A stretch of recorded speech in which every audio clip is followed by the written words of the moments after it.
Bom dia, pessoal.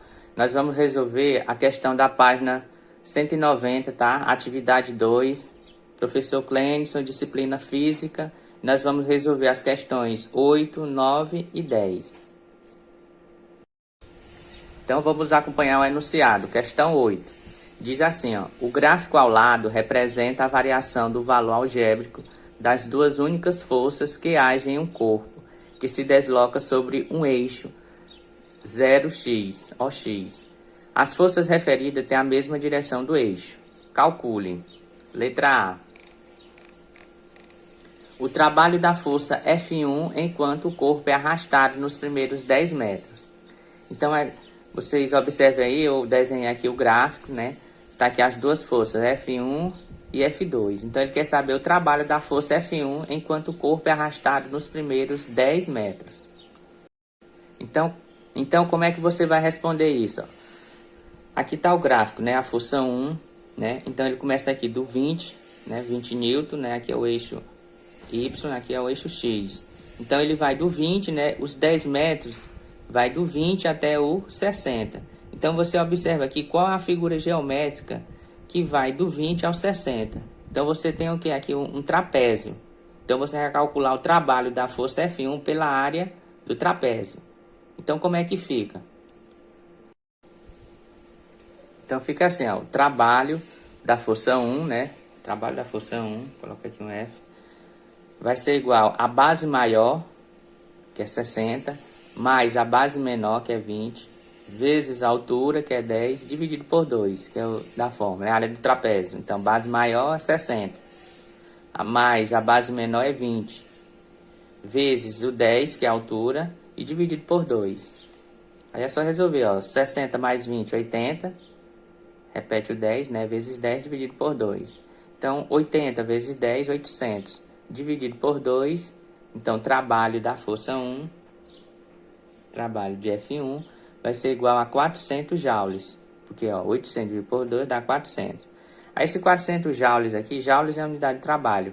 Você pode transformar em notação científica, certo? Então, 400, como tem dois zeros, aí fica 4 vezes 10 elevado a 2 joules. 4 vezes 10 elevado a 2. Por que 2? Porque isso tem 2 zeros, certo? Então, aqui é a resposta da letra A.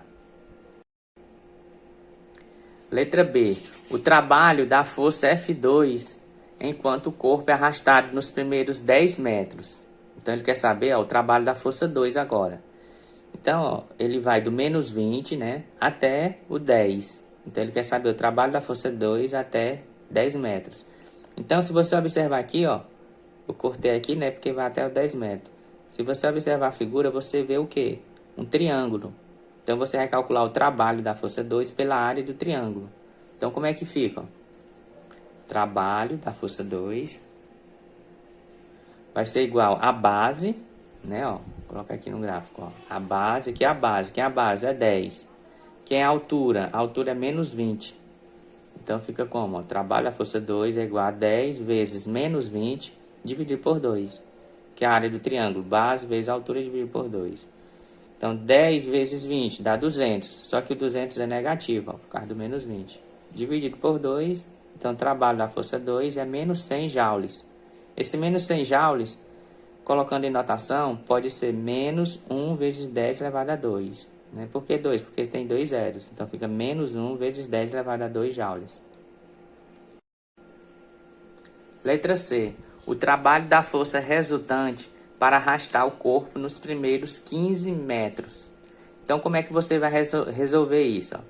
Você vai calcular o trabalho da força 1 até 15 metros. Depois, você vai calcular o trabalho da força 2 também até 15 metros. Certo? Resolver e depois somar o resultado da força 1 e da força 2. Então, como é que eu vou fazer isso?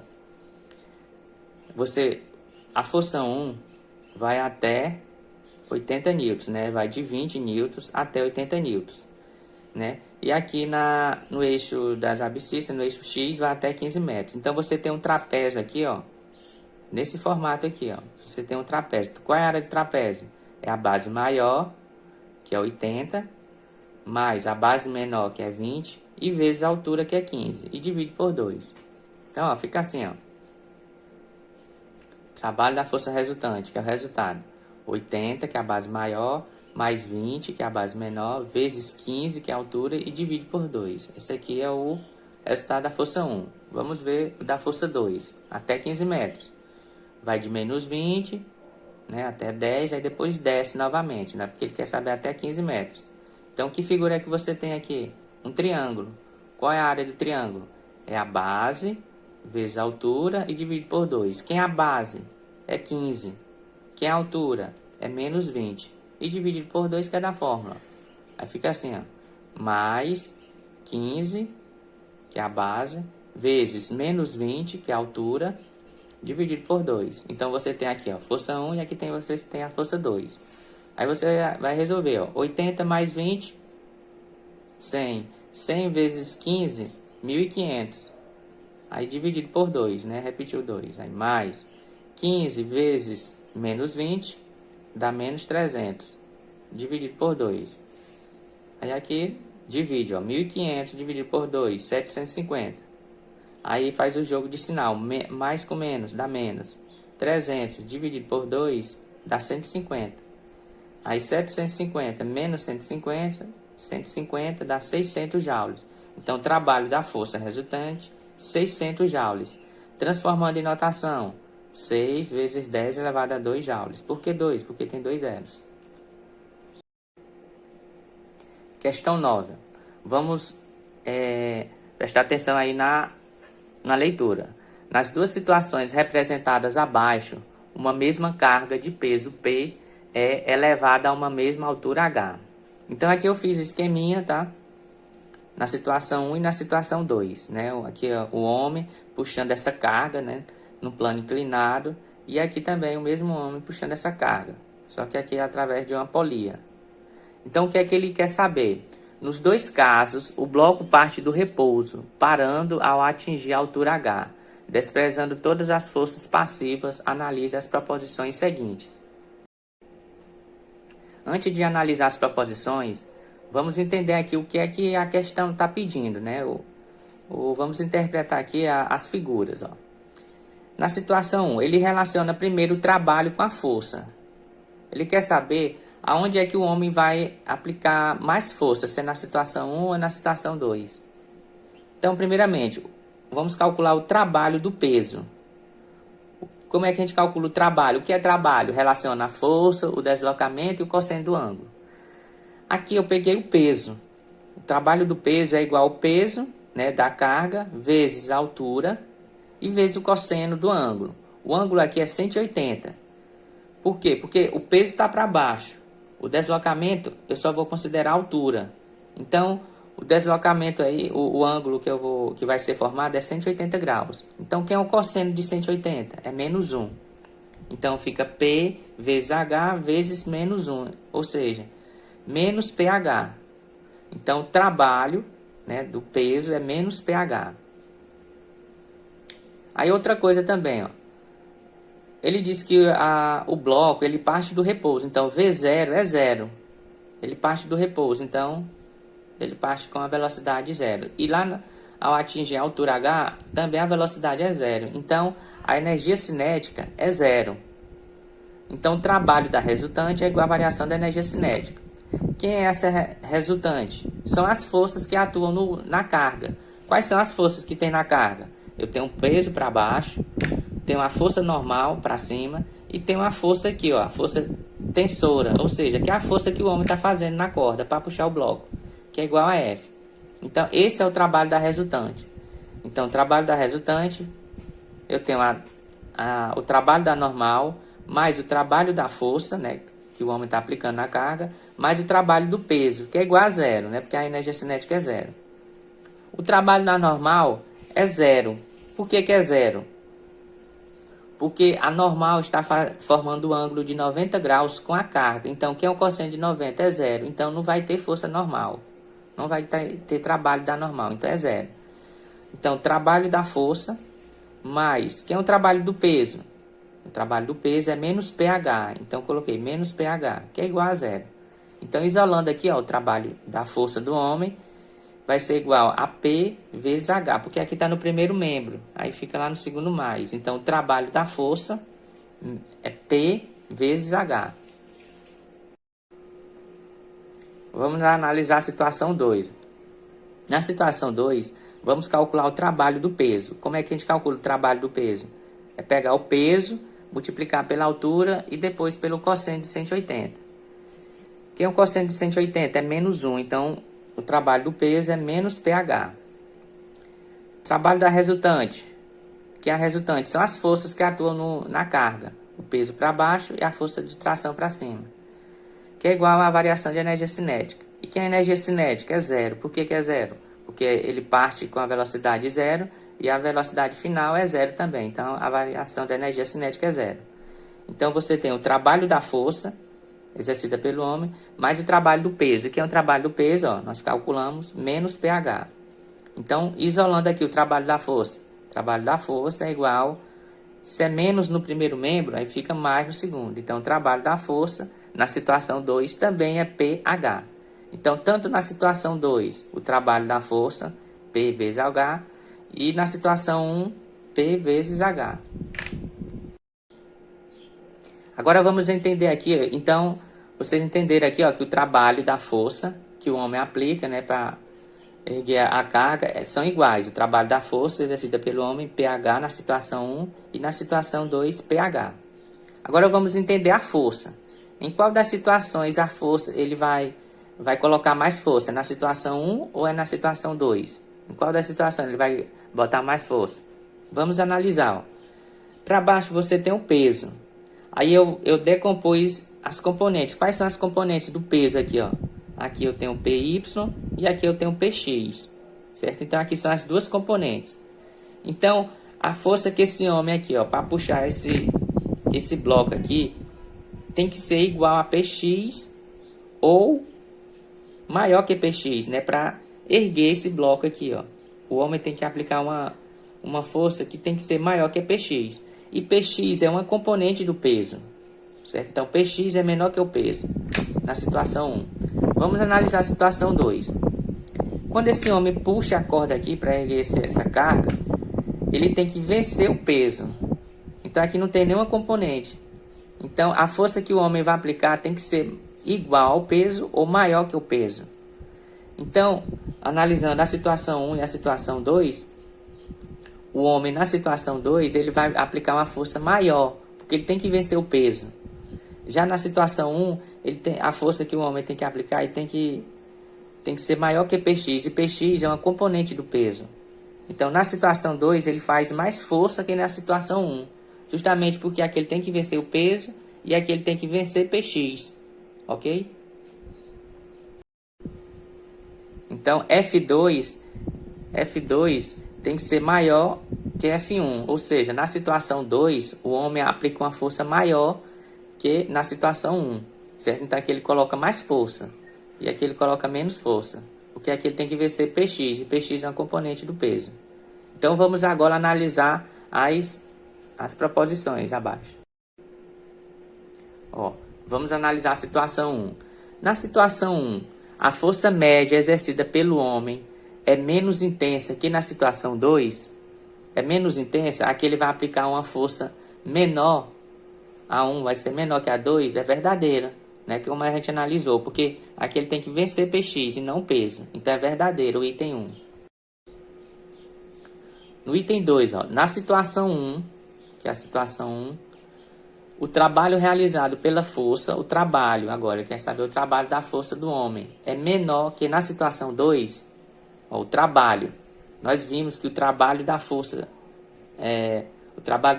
do homem é igual tanto na situação 1 como na situação 2. Então não são diferentes, são iguais. Então o item 2 é falso. No item 3, ó, em ambas as situações, o trabalho do peso da carga é calculado por menos pH. Ó, nós calculamos que o trabalho do peso da carga, ó, menos pH na situação 1 e menos pH na situação 2. Certo? Então é verdadeiro o item 3. Ó, o item 4. Na situação 1, o trabalho realizado pela força do homem é calculado por pH. Ó, o trabalho realizado na situação 1. Ó, situação 1. Nós calculamos que o trabalho da força do homem é calculado por pH. Então é verdadeiro. Então, quais são as alternativas aí que são verdadeiras? A1, A3 e A4. Então, você vai marcar a letra D, certo? Questão 10. Vamos acompanhar o enunciado aí, ó. Na figura AB, é um plano inclinado sem atrito. Então, aqui, ó, AB é um plano inclinado sem atrito. E BC é um plano horizontal áspero, certo? Ou seja, vai haver atrito aqui. Aqui é sem atrito, aqui é com atrito. Um pequeno bloco parte do repouso no ponto A, bloco aqui, e para no ponto C. Sabendo que o coeficiente de atrito cinético entre o bloco e o plano BC vale 0,4, aqui é o símbolo do coeficiente de atrito, 0,4, e que a influência do ar é desprezível. Calcule a distância percorrida pelo bloco nesse plano. Então, ele quer saber a distância percorrida. Então, como é que nós vamos resolver isso? O bloco está aqui, ó, ele está a 2 metros do ponto B. Então, ele vai descer aqui sem atrito, né? E quando aqui chega do ponto B até o ponto C, ele tem uma superfície áspera, ou seja, vai existir atrito. Então, o bloco ele parte da velocidade inicial é 0, né? Parte do 0, né? E chega aqui, para, né? A velocidade final também é 0. Então, como é que a gente vai relacionar? Ó? A energia cinética em A é igual à energia cinética em B. Que tipo de energia cinética eu tenho aqui no ponto A? Aqui eu tenho uma energia potencial gravitacional, certo? Porque ele parte do 0. Quando ele chega aqui, ó, ele já vai existir o quê? Uma energia cinética, né? Já vai existir uma energia cinética. Então, aqui no ponto A eu tenho uma energia potencial, né? Por causa da altura. E aqui, quando ele perde a altura, eu tenho uma energia cinética. Então, a energia em A, eu tenho a potencial gravitacional. Como é que a gente calcula? Massa vezes a gravidade e vezes a altura. E aqui no ponto B, eu tenho a energia cinética. E como é que a gente calcula essa energia cinética? É a massa vezes a velocidade B ao quadrado dividido por 2. Olha o que foi que eu fiz, ó. Eu cortei a massa com massa, né? M com M. Aí só sobrou isso aqui, ó. Gravidade vezes a altura, que é igual a velocidade B ao quadrado dividido por 2. Aí ele diz que quem é a gravidade? A gravidade a gente vai usar 10, né? A gravidade da Terra é 10. Vezes, que é a altura? É 2, né? Porque o bloco está a 2 metros de altura. Que é igual a VB ao quadrado dividido por 2. Aí, nós vamos repetir o 10 e multiplica 2 vezes 2, 4, que é igual a VB. Então, vamos deixar aqui, ó. Você poderia tirar a raiz, mas vamos deixar aqui nessa situação aqui. Então, 10 vezes 4 é igual a VB ao quadrado. Agora, vamos relacionar a velocidade B e C. Quando o bloco chega aqui no ponto B, né, aqui entre B e C, ele tem uma superfície áspera, ou seja, vai existir atrito. Então, vai começar a desacelerar. Então, a gente vai usar a equação de Torricelli. O que é que relaciona essa equação de Torricelli? Que a velocidade C ao quadrado é igual a VB ao quadrado menos, né, porque o corpo, a tendência dele é parar, né, menos 2 vezes A e vezes D. Quem é a velocidade C? É 0, né, que ele para aqui com a velocidade 0. Que é igual, quem é VB ao quadrado? Pegando lá, ó, 10 vezes 4 é igual a VB ao quadrado. Então, 10 vezes 4 é 40. Então, aí você coloca, ó, 40. VB ao quadrado é 40. Menos 2, né, da fórmula da equação de Torricelli, vezes A e vezes D. Aí, eu coloquei esse menos 2AD, tá aqui no segundo menos, né? Quando eu passo para o primeiro, fica mais. Então, fica 2AD. Eu só fiz colocar isso aqui, ó, para cá, com sinal trocado. Como 40 está no segundo, eu repeti. Então, AD é igual a 40 dividido por 2, que é igual a 20. Então, vamos guardar isso aí. AD é igual a 20. Agora, vamos relacionar, ó, a força de atrito com a força resultante. Então, força de atrito é igual a força resultante. Que é a força de atrito? É a normal vezes o coeficiente de atrito, que é igual a massa vezes a aceleração, né? Como é que eu calculo a força resultante? Massa vezes a aceleração. Quem é a normal? Normal é a massa vezes a gravidade, que é igual ao coeficiente de atrito, que é igual a massa vezes a aceleração. Só estou repetindo. Aí aqui eu posso cortar massa com massa. Aí o que é que vai sobrar? Gravidade vezes o coeficiente, que é igual a aceleração. Aí agora eu vou só substituir as letras pelos números, ó. Que a gravidade é 10, que é o coeficiente, que ele diz lá no enunciado, é 0,40, né? Pode ser 0,4, que é igual à aceleração. Aqui eu só fiz trocar, ó. A aceleração vai ser igual, multiplica 10 vezes 0,4, então você vai encontrar o que? 4. Então aqui é o valor da aceleração, 4 metros por segundo ao quadrado. Como naquela situação eu encontrei A vezes D igual a 20, quem é o A que eu acabei de encontrar? Foi o 4. D é a distância que ele está procurando, a distância percorrida pelo bloco, que é igual a 20. Então eu vou isolar, ó, D vai ser igual a 20 dividido por 4, que é igual a 5 metros. Então essa aí é a resposta da distância percorrida pelo bloco nesse plano.